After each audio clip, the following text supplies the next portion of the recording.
그들이 나를 버려, 그런 제목으로 오늘 사무엘상 강의 30번째 시간을 갖도록 하겠습니다. 오늘 본문은 이스라엘의 역사에 있어서 대단히 중요한 배경을 다루고 있는 그런 부분입니다. 왜냐하면 가나안 정복 이후 약 350여 년 유지되었던 소위 지파동맹, 이스라엘은 12지파로 나누어서 이렇게 가나안 땅을 분배받았죠.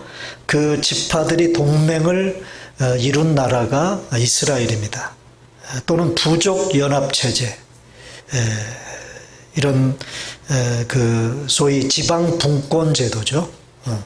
그런 어떤 그 정치 체제가 이제 중앙집권체제, 왕정체제로 대전환을 이루는 그런 과정을 담고 있기 때문에 이스라엘 역사에 있어서는 대단히 중요한 그런 시점을 다루고 있는 그런 본문이에요. 출애굽한 이스라엘은 가나안을 정복하고 12지파에게 땅을 분배해서 살게 했습니다. 그래서 명실공히 나라다운 면모를 갖추게 되었어요. 다시 말하면 국민, 땅, 주권, 이 세 가지를 국가의 3대 요소라고 부르죠. 그래서 국가가 이루어지려면 그 국가를 이루는 국민이 있어야 돼요. 백성이 있어야 돼요. 그리고 또 백성만 있으면 안 되고 뭐가 있어야 돼요? 그 백성들이 살 땅이 있어야 돼요. 땅. 그리고 그 나라를 통치하고 다스리는 주권, 이 세 가지가 있어야 국가라고 우리는 부르는 것입니다. 이스라엘이라는 국민은 출애굽한 히브리 민족이죠. 땅은 그 민족에 의해 정복된 가나안 땅입니다. 그런데 그 가나안을 정복한 이후에 350여 년 가까이 혼돈 가운데 있었던 이 국가의 3대 요소 중에 한 부분이 주권 문제였어요. 주권.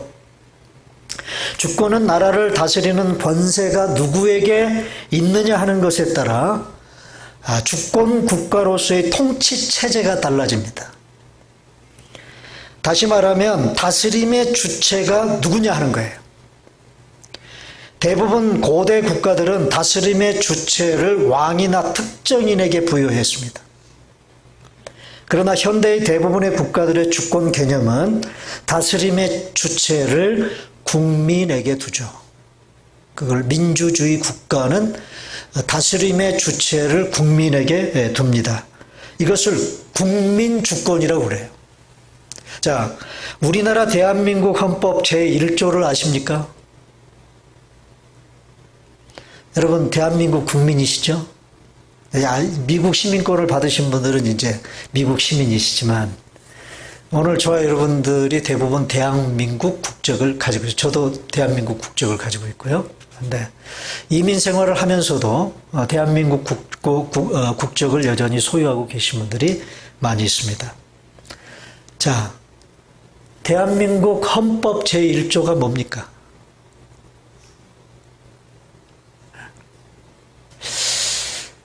대한민국 헌법 제1조는 두 항으로 되어 있어요. 두 개의 항으로. 제1항이 뭐냐 하면 대한민국은 그러면 나와야 되는데 참. 대한민국은 민주공화국이다. 네. 민주공화국이다. 네. 아직도 군주제를 택하는 그런 나라들이 있죠. 네?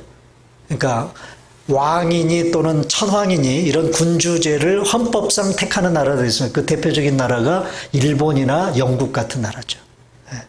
그 나라는 아직도 상징적인 군주가 나라를 다스리는 것으로 되어 있습니다. 그러나 우리나라는 민주공화국이다 라는 말은 그런 어떤 군주 체제, 그런 체제가 아니라는 그런 말이에요. 그 다음에 두 번째 항이 뭐냐 하면 대한민국의 주권, 여기서 주권 문제가 나와요. 대한민국의 주권은 어떻게? 그 다음 누구에게 있고? 국민에게 있고, 그리고 모든 권력은 어디서 나온다? 바로 그 국민에게서 나온다. 그래서 이제 그 대한민국 헌법 제1조의 두 번째 항이 바로 주권에 관한 문제입니다. 그러니까 주권이 누구에게 있어요? 국민에게 있어요. 그리고 권력도 국민에게서 나와요. 그래서 그 국민 주권을 택하는 그런 대부분의 나라들은 그 주권 행사를 국민들이 뭘로 합니까? 예? 투표를 통해서 하는 거예요. 투표를. 그래서 투표를 통해서 이제 나라의 그 대표자들, 관리들을 뽑아서 그들로 하여금 국민들을 대신해서 나라를 다스리도록 그렇게 하는 것이죠. 자, 그러면 저와 여러분들은요. 자, 저와 여러분들은 두 나라에 속해 있는 존재들이에요. 이 땅에 발을 붙이고 살아가는 동안에는 세상 나라에 속해 있어요. 그렇죠? 네. 그런데 세상 나라에 우리가 그 세상 나라의 한 국민의 일원으로 살지만 우리는 세상에 속할 수 없는 존재들이에요. 우리의 본래의 소속은 어디입니까? 우리가 미국에서 살지만 미국에 속할 수 없는 그런 대한민국 주권을 가지고 있는 사람들은 원래 우리 소속이 대한민국인 것처럼 우리 예수 믿는 사람들은 이 땅에 발을 붙이고 살지만 이 땅에 속할 수 없어요. 왜냐하면 우리의 시민권은 어디에 있기 때문에? 하나님 나라에 있기 때문에 그래요.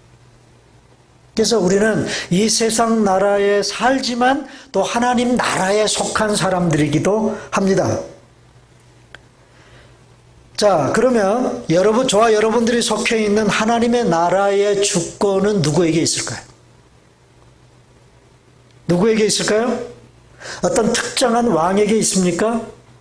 아니면 그 나라에 속한 백성들인 우리들에게 있습니까? 그 주권이? 성경은 왕도 아니고 백성들도 아닌 하나님께 있다고 말씀합니다. 그 하나님의 나라의 주권은 누구에게 있어요? 하나님께 있다고 말씀하십니다.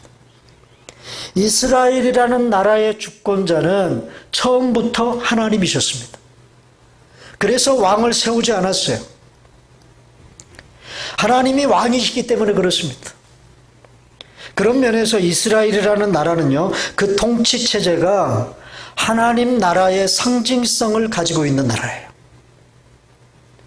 왜 하나님께서 이 수없이 많은 세상의 나라들 중에서 이스라엘이라는 정말 조그마한 나라, 그 나라를 특별히 택하셔서 그 나라의 왕으로, 주권자로 하나님이 서셔서 그 나라를 다스리기를 원하셨느냐?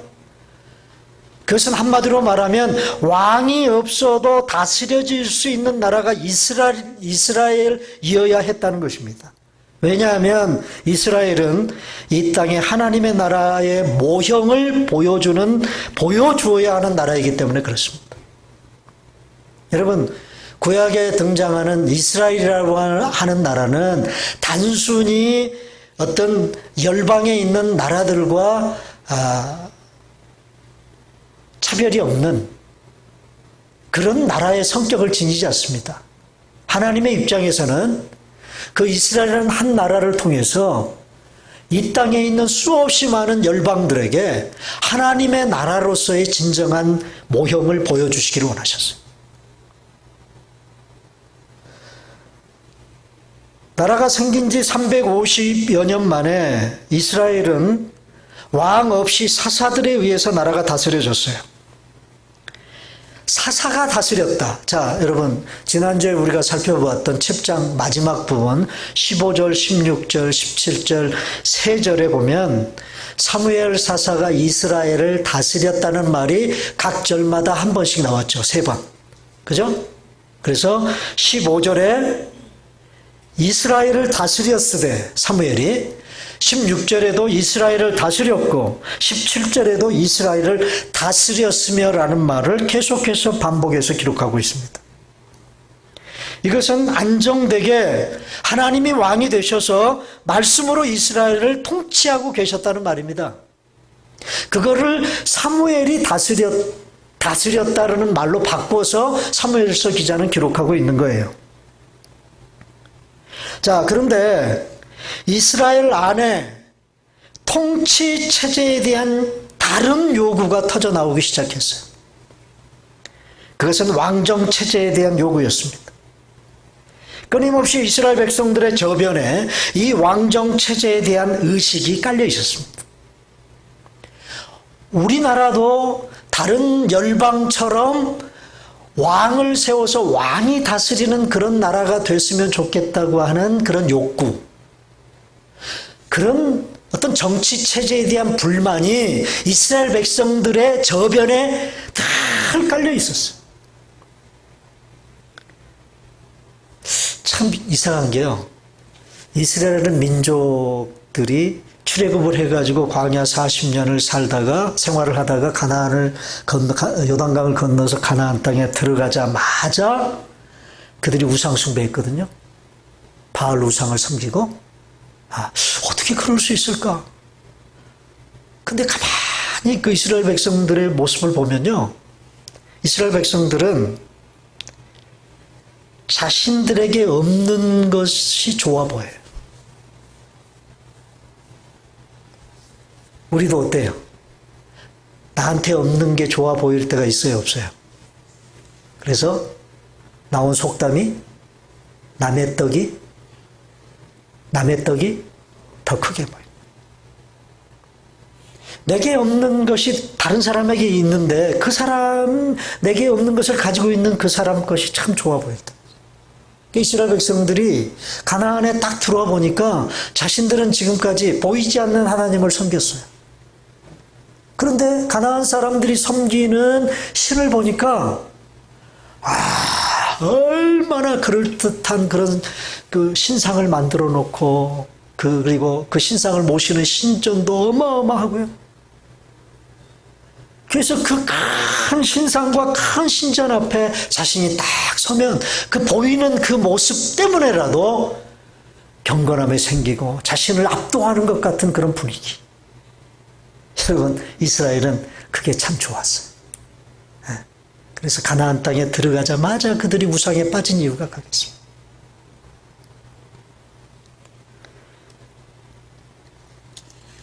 자,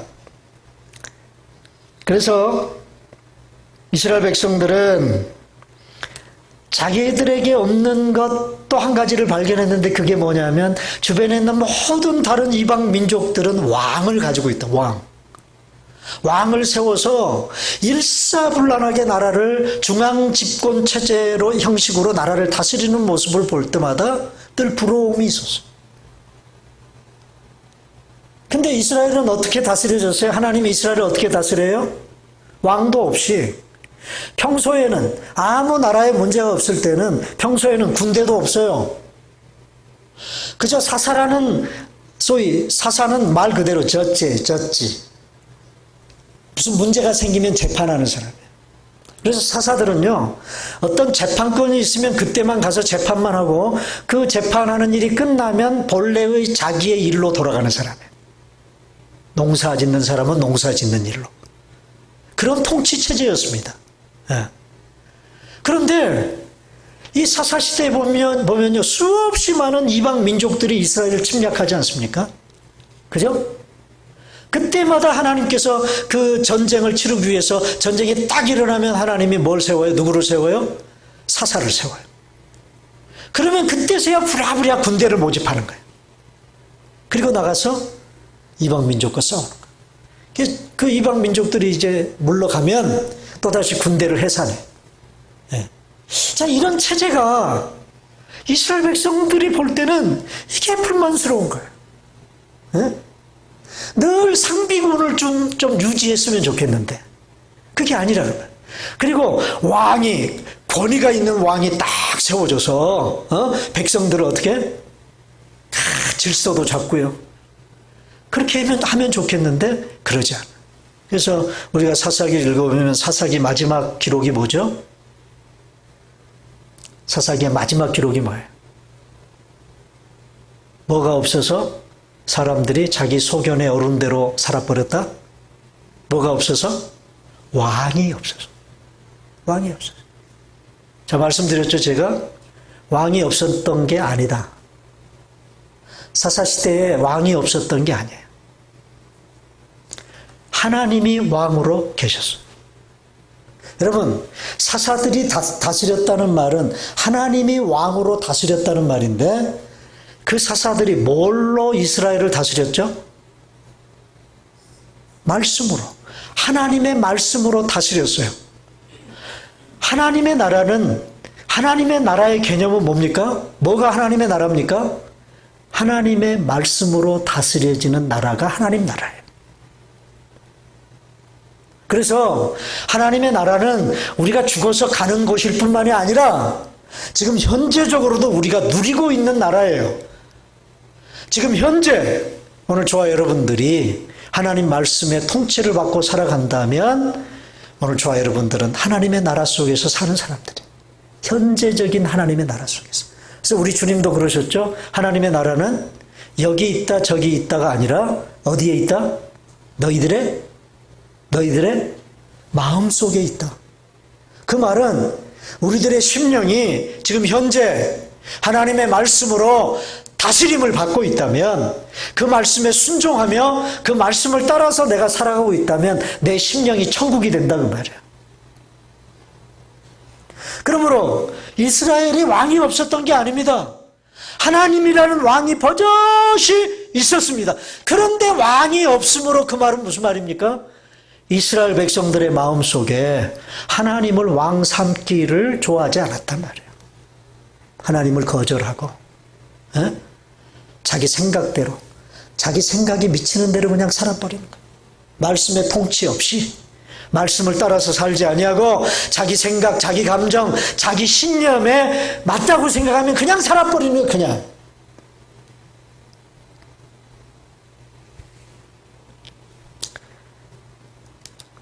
여러분, 이제 이 왕정 체제의 욕구를 분출시키는 드디어 빌미가 제공되었습니다. 자, 보세요. 제가 지금까지 소도에서 무슨 얘기를 지금 했냐면 이런 얘기인데, 느닷없이 오늘 사무엘 선지자에게 이스라엘 장로들이 와가지고 우리에게 왕을 세워달라고 뜬금없이 요구한 게 아니다, 그 말이에요. 지금까지 쭉 이스라엘 백성들의 저변 속에는 이 왕정 체제에 대한 욕구가 있었다. 근데 드디어 그 욕구가 분출이 돼서 이스라엘의 대표자들이 사사인 사무엘에게 찾아와가지고 왕을 세워달라고 본격적으로 요구하게 된 그 빌미가 뭐냐고, 빌미가. 오늘 본문에 그게 나와요. 자, 1절입니다. 다 같이 읽습니다. 시작. 사무엘이 늙음에 그의 아들들을 이스라엘 사사로 삼으니. 첫 번째 빌미가 뭐예요? 첫 번째 빌미가 사무엘이 늙었다. 자, 여러분, 사람이 늙으면 활동력도 느려지고 말도 어눌해지고 생각도 지혜도 없어지죠. 그래서 사사들도 하나님이시기에, 사람이기에 그 사사를 통해서 하나님이 나라를 다스리게 하시지만 사람이니까 늙어가면 어때요? 정신도 혼동스러워지고 혼미해지고. 마치 바로 이 왕을 요구하는 이 시대로부터 약 50여 년 전에 그때 사사가 누구였어요?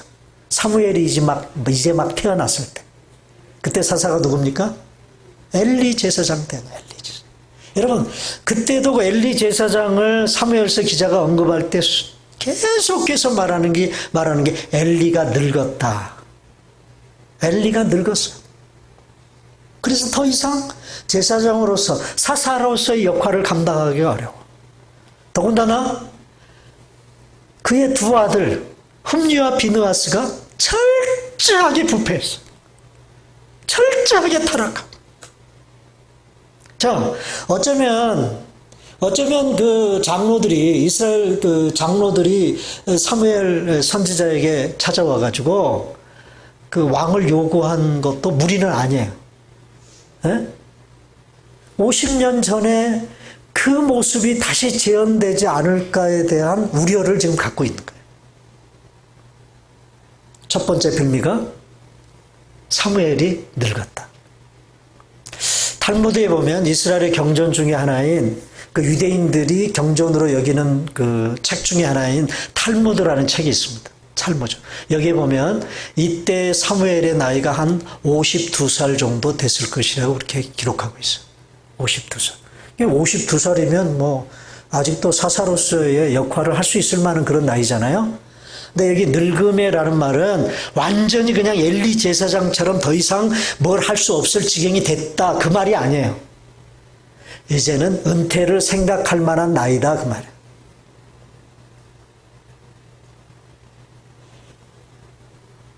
로체스터에서 오신 우리 가족분들, 제가 보기에 제 나이가 몇 살쯤 보이십니까? 예? 60. 그래도 거의 almost. 예. 제가 63입니다. 63 되니까요. 은퇴를 자꾸 생각하게 돼요. 이제 은퇴할 나이가 가까워졌다는 그런 생각들이 자꾸 가지게 돼요. 그러니까 사무엘도 어쩌면 그런 생각을 했을 것 같아요. 예. 자, 그는 이제는 자신이 이제 늙어서 사사로서의 역할을 수행하지 못할 것을 대비해서 이제 두 가지를 준비하는데요. 첫째는 두 아들을 사사로 세웁니다. 여기 사사를 삼았다고 그랬죠. 2절 보면 그 두 아들의 이름이 누구예요? 장자의 이름은 요엘이고 차자의 이름은 아비아라. 요엘과 아비아라는 두 아들을 사사로 세웁니다. 자기의 후계자로 세우는 거죠. 이 부분에 있어서 우리는 좀 고개를 갸우뚱하게 되는 부분이 사무엘이 좀 실수한 부분 중에 하나예요. 왜냐하면 사사는요 세습제가 아니에요. 하나님이 직접 세우는 거예요. 하나님이 직접. 그런데 세습을 했어요. 사무엘이. 세습을. 왕은 세습제예요. 제사장도 세습제예요. 그러나 사사는 세습제가 아니에요. 선지자도 세습제가 아니에요.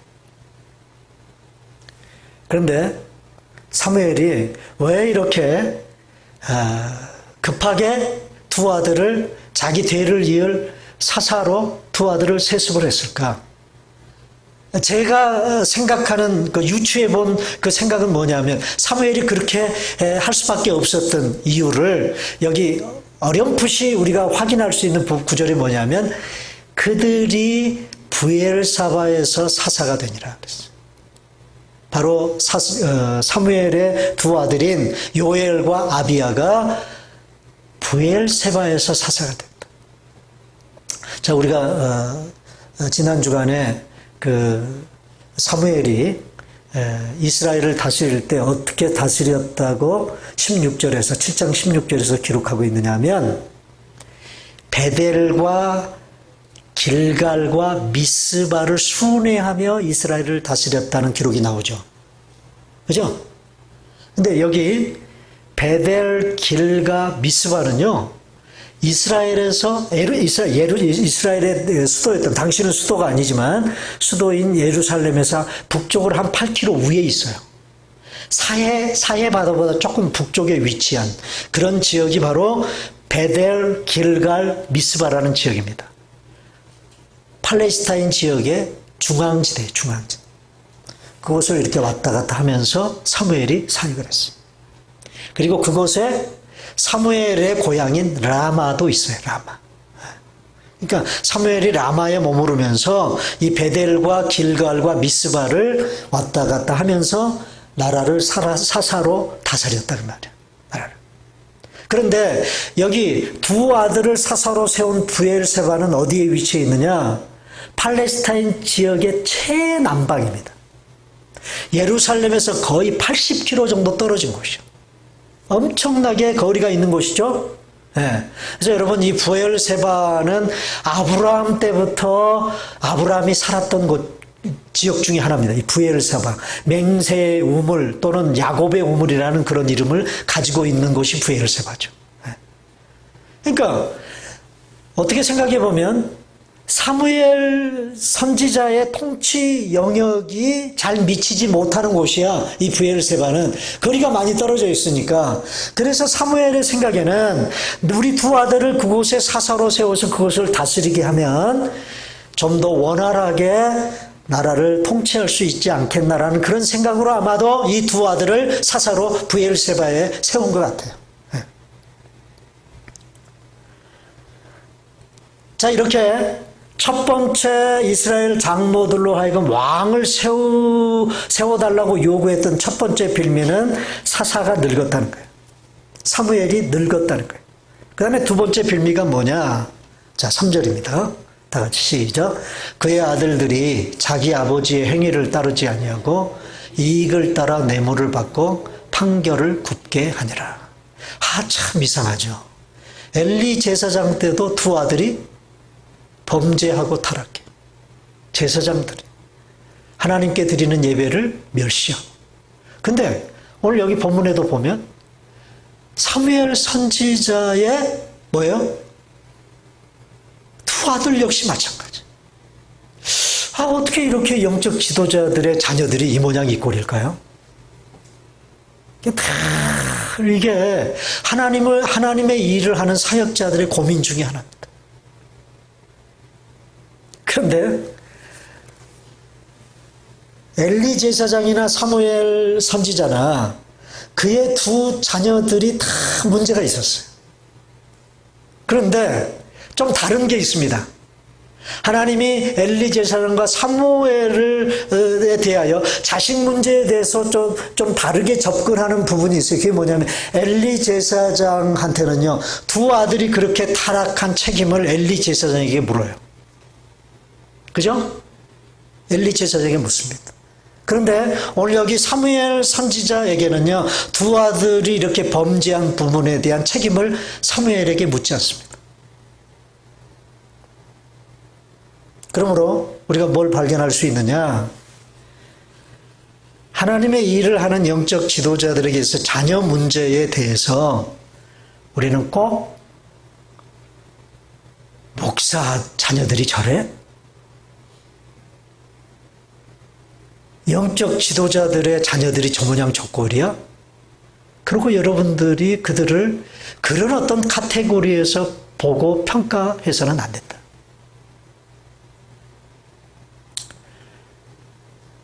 어쨌든 사무엘 선지자의 두 아들의 문제점이 뭐냐면 그들이 아버지의 행위를 따르지 않았다는 거예요. 사무엘 선지자는요, 엘리 제사장과는 다르게 하나님이 철저하게 인정한 사람이었고 이스라엘 백성들이 선지자로 인정한 사람이었어요. 사무엘상 3장 말미에 그 부분을 분명히 했죠. 사무엘 선지자의 말이 하나도 땅에 떨어지지 않았다. 그래서 온 백성들이 사무엘은 하나님이 세우진 선지자인 줄 알았다. 그래서 그 아버지, 자신의 아버지의 그런 모습대로 사사 노릇을 해야 될 텐데 두 사사가 그러지 않았어요. 법을 따라 재판하는 재판관들이 자신의 이익을 따라 재판을 했어요. 이제 그때나 지금이나 똑같은 것 같아요. 여러분, 당시 사사들의 재판은 뭘 근거로 했죠? 무엇을 근거로? 하나님의 말씀을 근거로 재판을 했습니다. 그런데 그 말씀을 따라 옳고 그름을 판결해야 될 판사들이요, 이 사사들이 돈 받고 판결하는 거예요. 여러분, 돈 받고 판결을 하는 일이 판사들에게 벌어지면 어떤 일이 벌어집니까? 어떤 일이 벌어질까요? 억울한 사람들이 많이 생겨나게 돼요. 억울한 사람들. 그리고 또 돈 없는 사람들이 피해를 봐요. 가난한 사람들. 그래서 이스라엘이 망하는 왕정시대 말기의 모습이 그랬어요. 모든 정치 관료들이 돈에 눈이 멀어가지고 판결을 굽게 했어요.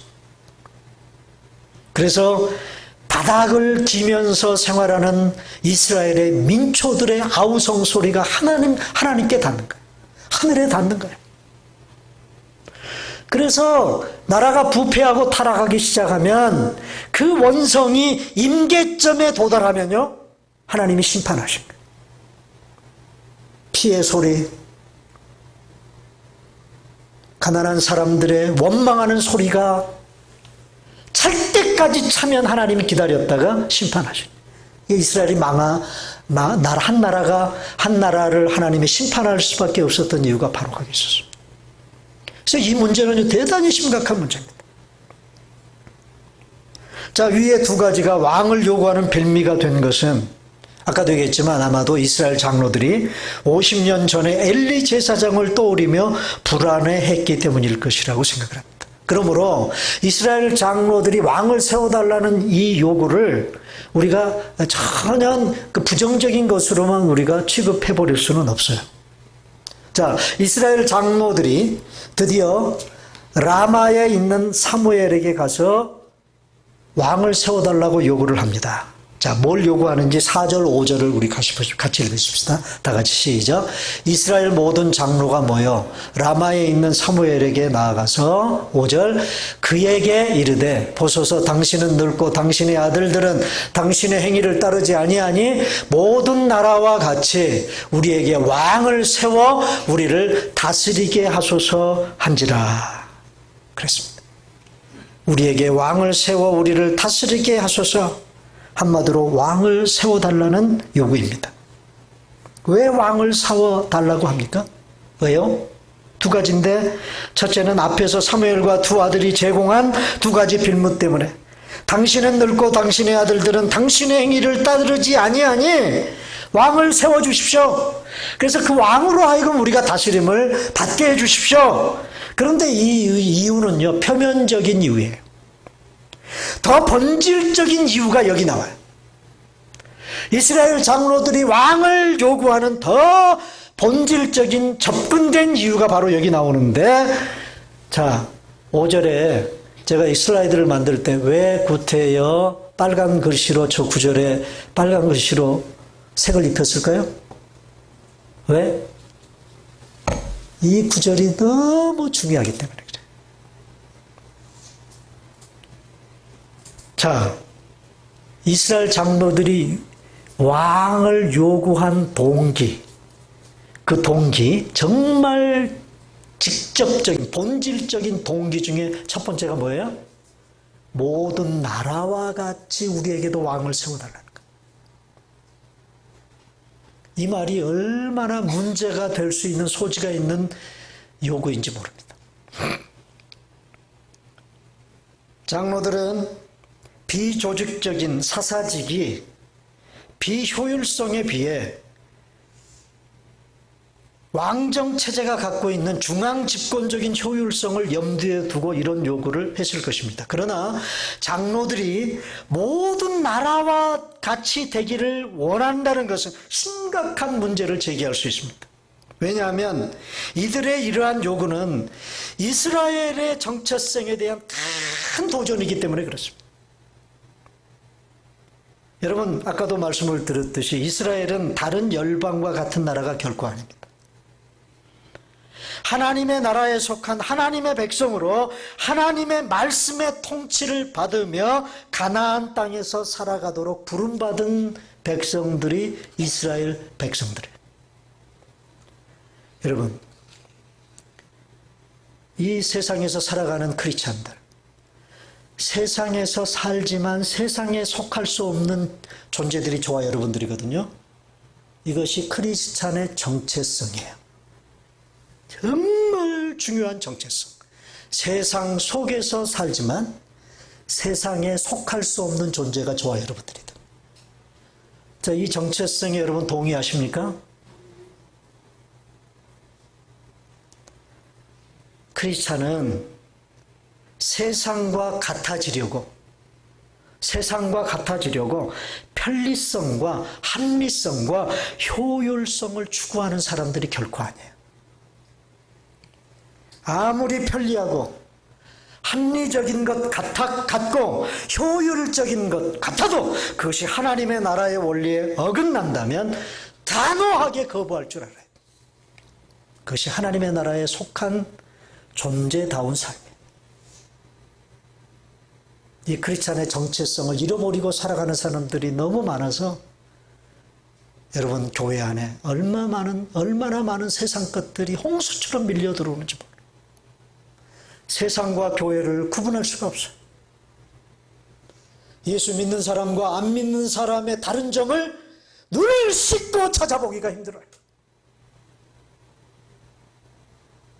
왜 이렇게 돼버렸어요? 여기 이스라엘 장로들과 같은 그런 사고방식을 가지고 있는 크리스찬들이 많아지기 때문에 그래요. 모든 나라와 같은 그런 왕을 세워달라.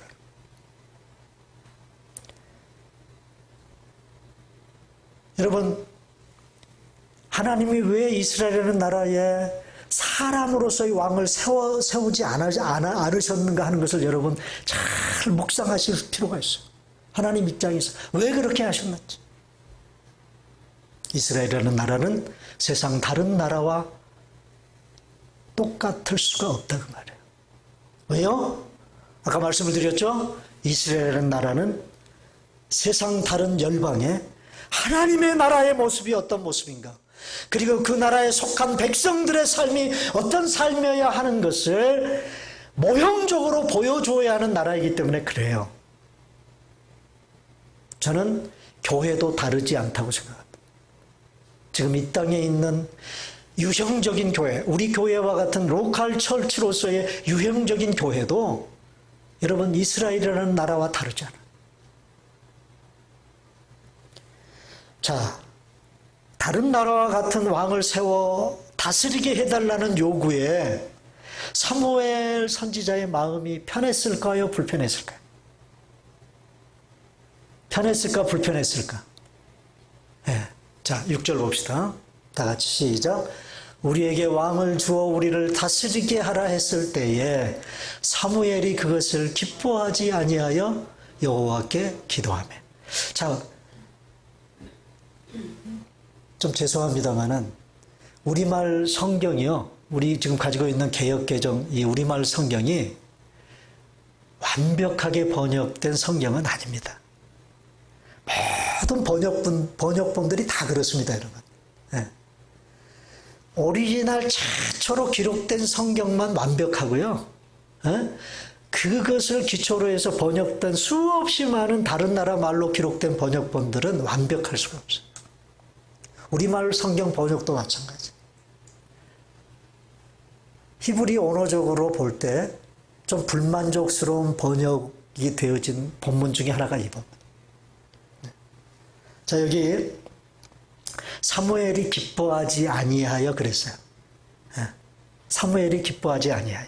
그러니까 이스라엘 12지파의 장로들이 사무엘을 찾아와 가지고 왕을 세워달라고 요구한 그 말을 듣고 난 직후에 사무엘의 반응이거든요.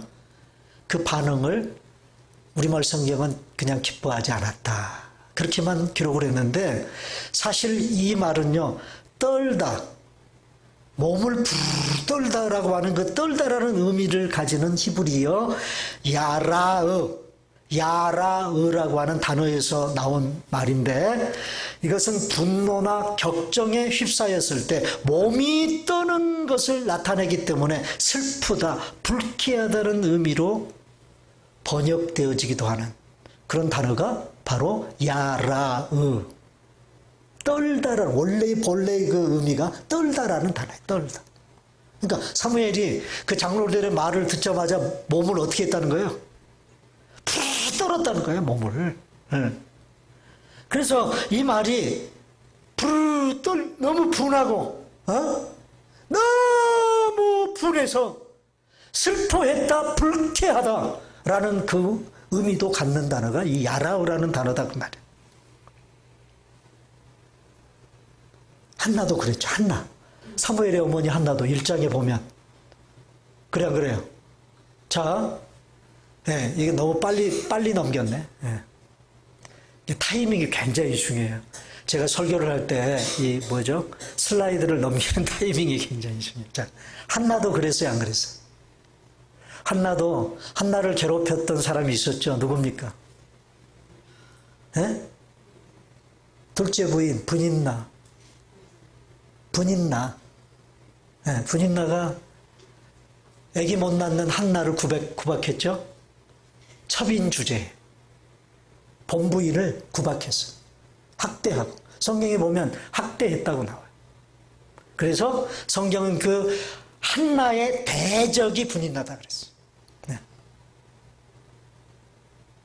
그래서 한나도 부들부들 떨었습니다. 분노했습니다. 너무 슬펐습니다. 음식을 먹을 수 없을 정도로 떨렸어요. 그 한나처럼 오늘 본문에 누구요? 사무엘도 그 말을 듣자마자 몸이 떨렸어. 네. 자, 그 정도로 이스라엘 장로들의 이 요구를 들은 사무엘은 충격을 받은 거예요. 충격. 자, 그래서 어떻게 했다고요? 사무엘이? 그래서 뭐 했다고요? 여호와께 기도했다. 제가 어제 제 서재에서 이 설교 준비를 하면서 이 본문을 이렇게 묵상하는데 어쩌면 그렇게도 그의 어머니 한나의 모습과 똑같을까? 그 어머니의 그 아들이. 자, 이제 넘겨보세요. 다 같이 읽습니다. 사무엘상 1장 10절 시작. 한나가 마음이 괴로워서 여호와께 기도하고 통곡하며. 한나는요, 마음이 괴로워서 자기 마음을 괴롭게 하는 분인나를 상대하지 않았어. 그러면요, 하나님께 나아가 기도했어. 똑같이 사무엘도 자신의 어머니처럼 자신의 마음을 그렇게 불편하게 하고 불쾌하게 만드는 장로들을 대적하지 않았어요. 그 마음 그대로를 가지고 하나님께 나아가 기도하는 거야. 자, 그 어머니의 그 아들이죠. 이게 사무엘의 영적 지도자인 면모를 보여주는 대목이라고 생각합니다. 자, 그의 기도에 하나님이 응답을 하십니다. 뭐라고 응답하십니까? 두 가지예요. 7절. 다 같이 시작. 여호와께서 사무엘에게 이르되 백성이 내게 한 말을 다 들으라. 이게 첫 번째 응답입니다. 무슨 말입니까? 다 들어주라는 거예요. 너 그렇게 몸을 부들부들 떨면서 불쾌할 필요 없다? 그냥 장로들이 요구하는 대로 다 들어주라. 그 말은 왕을 세워주라는 거예요. 그 다음에 두 번째 응답이 뭐냐? 그 다음입니다. 이는 그들이 너를 버림이 아니요 나를 버려 자기들의 왕이 되지 못하게 함이니라. 이게 두 번째 응답인데 바로 이 부분이 뭐냐? 너를 버리는 게 아니야. 이스라엘 장로들이 너를 사사로서 인정하지 않겠다는 게 아니야. 그들은 나를 인정하지 않고 싶은 거야. 이스라엘 백성들이 하나님을 왕으로 인정하고 싶지 않은 거다라는 것을 아는 그 이스라엘 백성들의 그 본연의 왕을 세워달라는 진짜 동기를, 숨은 동기를 하나님이 사무엘에게 폭로하신 거예요. 네? 사무엘에게. 이제까지 하나님이 왕이셨는데, 하나님이 왕 노릇 하셨는데, 그 하나님이 자기들의 왕 되는 것을 거부하는 거예요. 한마디로 말하면 마치 이스라엘이라는 나라가 수없이 침략을 받지 않습니까? 그러면 그때마다 조공을 바쳐요. 자기들을 침략해서 자기 나라는 이스라엘 정복한 나라에 조공을 바쳐요. 블레셋에게도 그렇고요. 미디안에게도 그랬고 사사시대에 보면 그러다가 어느 한순간 이스라엘이 그 조공을 바치는 그 나라에 반역을 합니다. 반역을 해. 일종의 독립선언이에요. 지금 이스라엘 백성들이 꼭 그 짓을 하고 있는 겁니다. 하나님을 향해 독립선언을 하는 거예요. 우리 하나님 없이 살겠습니다. 그 말이에요. 여기 나를 버려라는 말이 그 말이에요. 하나님으로부터 독립하겠다는 거예요. 여러분, 우리가 신앙생활하면서 하나님으로부터 독립하겠다고 하는 이 선언만큼 불신앙적인 선언이 어디 있습니까?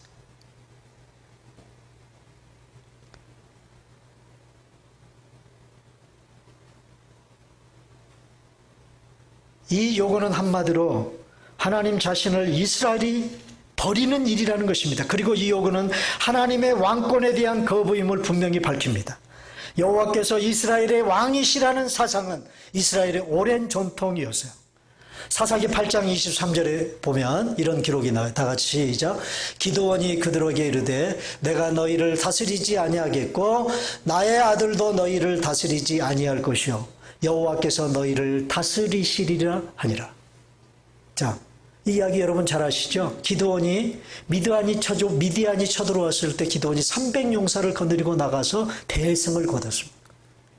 그리고 돌아오니까 이스라엘 백성들이 기드온에게 뭘 요구해요? 기드온에게 당신이 우리를 다스려달라. 그 말은 당신이 우리들의 왕이 되어달라는 요구예요. 왕이 되어달라. 그럴 때 기드온이 넙죽 그걸 받았습니까? 그렇게 하지 않았어요. 나나 우리 자녀들 아들들은 당신들을 다스릴 수 없습니다. 오직 누구만 여호와께서만 당신들을 다스릴 것입니다. 그 말은 여호와 하나님이 왕이시라는 그 말이에요.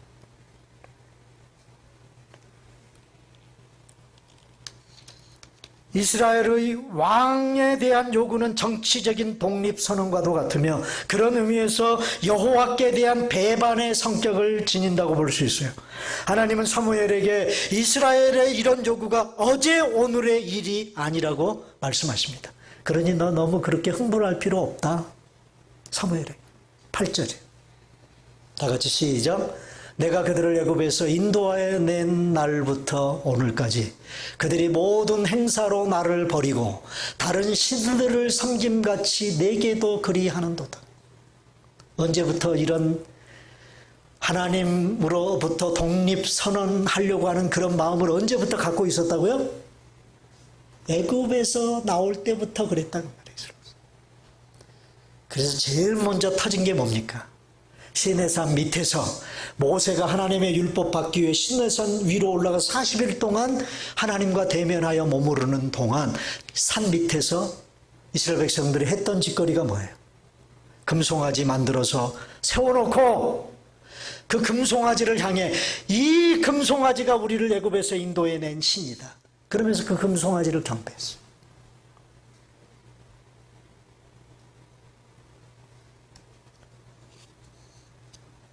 자, 또다시 하나님은 사무엘에게 그들의 요구를 들어주라고 말씀하시며 두 가지를 당부해요. 9절입니다. 마지막 다 같이 시작. 그러므로 그들의 말을 듣되 너는 그들에게 엄히 경고하고 그들을 다스릴 왕의 제도를 가르치라. 여기서 오늘 본문에 대한 본문에 대한 결론을 맺으면서 이런 질문을 한번 던져보고자 합니다. 자, 하나님은 사무엘에게 왕 제도를 허락하십니다. 에? 이것이 나를 배반하는 일이라는 사실을 아시면서도 하나님은 왕 제도를 허락하셨어요. 좀 아이러니컬한 그런 부분이죠. 그죠? 하나님의 마음을 좀 이해가 하기가 힘든 그런 부분 중에 하나예요. 근데 왕 제도를 허락하기 전에 엄히 경고해라. 그래서 이제 다음 주에 우리가 살펴볼 본문에 보면 사무엘 선지자가 왕 제도를 도입했을 때 일어날 폐단, 문제점을 아주 적나라하게 얘기해 줍니다. 이런 질문을 하나 던져봅니다. 하나님은 자신을 버리는 일인 이 왕 제도를 왜 이스라엘에게 허락하셨을까 하는 거예요. 버젓이 이 일이 하나님을 배신하고 자신을 버리는 일임에도 불구하고 왜 왕제도를 허락하셨냐 그 말이에요. 여기에 대한 대답은 두 가지입니다. 첫째는 이미 하나님께서 계획하신 일이 이미 자, 신명기에 보면 신명기는 모세의 설교죠. 이제 요단강 건너 바위 바로 직전에 있는 이스라엘 백성들을 모압 평지에다 모아놓고 너희들이 가나안 땅에 들어가서 살면 이렇게 해야 된다는 것을 가르쳐주는 모세의 설교예요. 그게 신명기예요. 근데 그 중에 모세의 설교 중에 이 왕정 제도에 대한 얘기를 모세가 해요. 그 땅에 들어가면 너희들이 왕을 세우게 될 텐데 그러면 이렇게 해야 된다고 일러줍니다. 그러므로 이미 하나님의 계획 속에 이스라엘이라는 나라가 왕정체제로 가게 될 것이라는 것을 알고 있었고 그 계획을 하나님이 가지고 계셨다는 것입니다. 자, 하나님이 이 계획을 가지고 계셨다는 말은 이 왕정 제도 자체에는 문제가 있다는 말이에요, 없다는 말이에요? 왕정 제도에 문제가 있어요, 없어요? 없어요. 없다는 말이에요. 여러분, 하나님은 어느 시대든지 자신이 왕이시지만 자신을 대신할 사람들, 다시 말하면 족장이나 제사장이나 사사나 왕이나 선지자들을 세워서 자신의 말씀으로 다스리게 하셨어요. 하나님은 왕이시라고, 하나님이 직접 이스라엘을 다스리지 않아요. 사람들을 세워서 그들에게 자신의 말씀을 주어서 그 말씀으로 이스라엘을 다스리게 하셨어요. 그게 하나님의 다스리심의 모습이에요. 자, 어떤 사람들은 이런 사람들이 있습니다. 문제가 생기면 제도 탓을 하는 사람들이 있어요. 조직 탓을 하는 사람들이 있습니다. 여러분, 이거 아셔야 됩니다. 아무리 좋은 제도가 만들어져도 그 제도를 관리하고 운영하는 사람이 잘못되면 그 제도는 무용지물이 되는 거예요. 문제는 늘 사람입니다. 제도가 아니에요. 조직이 아닙니다. 그 제도 안에 있는 사람들이 문제고 그 조직 안에 있는 사람이 문제인 것입니다. 왕정 제도가 문제가 아닙니다. 왕정 제도를 도입하여 왕을 세워놓고 백성들이 하나님을 버리는 것이 문제입니다. 세워진 왕이 자신도 말씀으로 하나님의 다스림을 받아야 할 사람인 것을 인정하지 않을 때 문제가 생겼죠. 이스라엘의 역사 가운데 보면, 자, 시편 145편 1절입니다. 다 같이 시작. 왕이신 나의 하나님이여, 내가 주를 높이고 영원히 주의 이름을 송축하리이다. 누구의 고백입니까? 다윗 왕의 고백입니다. 아까 우리 찬양할 때 찬양티라고 이 찬양 부르지 않았습니까? 왕이신 나의 하나님. 여러분, 다윗은 자신이 왕이면서도 왕인 자신을 다스려야 될 또 다른 왕이 계시다라는 사실을 인정했어요. 그래서 이스라엘의 왕정시대의 역사 가운데서 좋은 왕과 형편없이 못된 왕을 평가하는 기준이 누구냐면 다윗이에요. 다윗처럼 그렇게 하나님을 자신의 왕으로 인정했던 사람은 좋은 왕이었고요. 다윗처럼 그렇게 하나님을 왕으로 인정하지 않고 자신이 모든 것을 다 좌지우지할 수 있다고, 그래서 자신 위에 하나님이 있다는 사실을 거부하는 왕들은 다 못돼 먹은 왕들이에요. 사랑하는 여러분, 다윗의 이 고백처럼 여러분들이 믿는 하나님이 나의 왕이 되고 계십니까? 여러분들의 왕이 지금 되고 계세요? 나의 왕으로 여러분들이 그 하나님을 섬기고 경배하고 그 하나님을 예배하고 있습니까? 철저하게 여러분의 인생살이 가운데 그 하나님의 다스림과 통치함을 받고 여러분 신앙생활하고 계세요? 심각하게 점검해야 될 부분이에요. 요한계시록 17장 14절을 보니까 이런 말씀 나옵니다. 다 같이 읽습니다. 시작. 그들이 어린 양과 더불어 싸우려니와 어린 양은 만주의 주시오 만왕의 왕이시므로 그들을 이기실 터이요 또 그와 함께 있는 자들 곧 부르심을 받고 택하심을 받은 신실한 자들도 이기리로다. 자, 여러분, 여기 요한계시록 17장의 이 본문은요, 어떤 배경을 가지고 있는 본문이냐면 이 세상을 끝장내는 하나님의 심판의 마지막 지점에 일어나게 될 마지막 전쟁을 다루고 있는 부분이에요. 여러분, 그 전쟁을 무슨 전쟁이라고 그러죠? 아마겟돈 전쟁이라고 그러죠. 근데 그 아마겟돈 전쟁 중에 여기서 어린 양과 더불어 싸운다. 악한 영의 세력들과 어린 양이 싸우는 거예요. 여기서 어린 양은 누굴까요? 어린 양이 누굴까요? 우리 예수님이시죠. 예수님이 그 악한 영의 세력들과 싸우는 것입니다. 자, 이 전쟁을 끝으로 세상을 심판하시는 하나님의 쏟아붓는 재앙이 끝납니다. 그런데 이 전쟁에서 짐승이라고 불리는 악의 세력과 싸우시는 분이 등장을 해요. 그분이 누구예요? 어린 양이십니다. 그런데 이 싸움에서 누가 이깁니까? 그 어린 양이 이긴다고 기록하고 있습니다. 그런데 왜 어린 양이 이긴다고 말을 하느냐? 자, 어린 양은 만주의 주여 만왕의 왕이시기 때문에 이기실 터이요 그랬어. 우리 주님이 이 세상을 왜 이기세요? 이 세상을 우리 주님이 왜 이겨요? 만왕의 왕이시기 때문에 이기신다 그 말이에요. 그런데 여기서 이기는 존재가 또 하나 나와요. 후반부에. 누가 나옵니까? 또 그와 함께 있는 자들, 그 만왕의 왕이신 어린 양과 함께 있는 자들도 이기리로다. 구체적으로 그들이 누구라고 부르고 있느냐? 부르심을 받고 하나님으로부터 부르심을 받고 택하심을 받은 진실한 자들도 이기리로다. 그들이 누구예요? 그들이 누굽니까? 저와 여러분들입니다. 그 말은 무슨 말이냐? 우리 주님이, 우리 예수님께서 만왕의 왕이시기 때문에 이기시는데 그 주님의 이김에 누가 동참해서 함께 이김의 축복을 받느냐? 그 주님과, 만왕의 왕이신 그 주님과 함께하는 자. 그 주님과 함께하는 저와 여러분들에게도 이 세상을 이기는 이김을 주시겠다고 하는 그런 말씀입니다. 사랑하는 여러분, 이 말씀대로 예수님께서 만왕의 왕이신 것을 철저하게 인정하고 사시기를 바랍니다.